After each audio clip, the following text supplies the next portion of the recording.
And we have a subject in front of us this morning which we explore on a variety of levels, but once again we're confronted with whether good intentions lead to unintended consequences. Apparently, starting today, First Lady Michelle Obama is going to begin a 3-day publicity blitz to spotlight the Let's Move campaign to reduce childhood obesity. This, in the past, has led to getting Walmart to perhaps offer fruit and vegetables at more modest prices, to cajole food producers and makers into better nutrition labels. But now, apparently, she is also saying, the next place I want to go is our nation's restaurants. Will that work? We thought we'd check in with Sam KAZMAN. He is the general counsel and head of the Death by Regulation Project at the Competitive Enterprise Institute. Sam, good morning. Hi, good morning. So let me ask you, from what you've heard so far, is this a healthy intervention by the First Lady, or is it an unnecessary intrusion?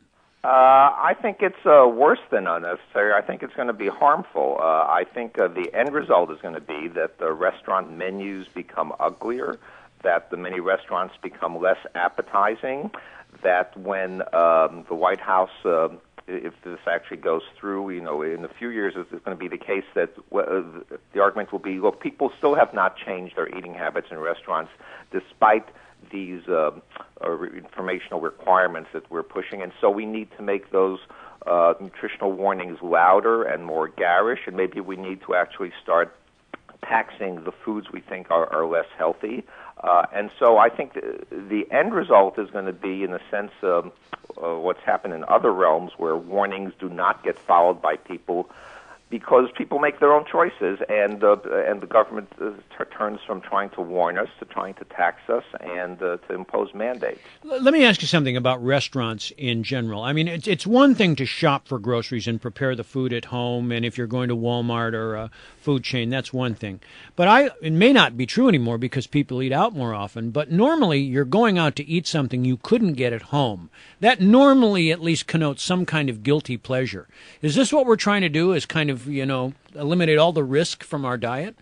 No, I think what the White House is trying to do is mold everyone into its own vision of what a nice lifestyle is. And what it's going to find is that people already know all about lifestyles, and the reason they do what they do is not because they don't know that certain foods in excess are bad for you. It's because they enjoy those foods, and they will keep enjoying them despite the risk they pose. And if you just look at what the Obamas served on their Super Bowl menu, yeah, that was great. You're going to see exactly that. Yeah. Why do you think Walmart, went along with this, and why do you think the restaurants are even considering this? I think they're trying to. Some of them, I suspect, are trying to head off even worse things in the way of government moves. That is, they'll play along with this in the hope that they don't get hit with more restaurant menu information mandates, or that they don't get hit with a public smear campaign.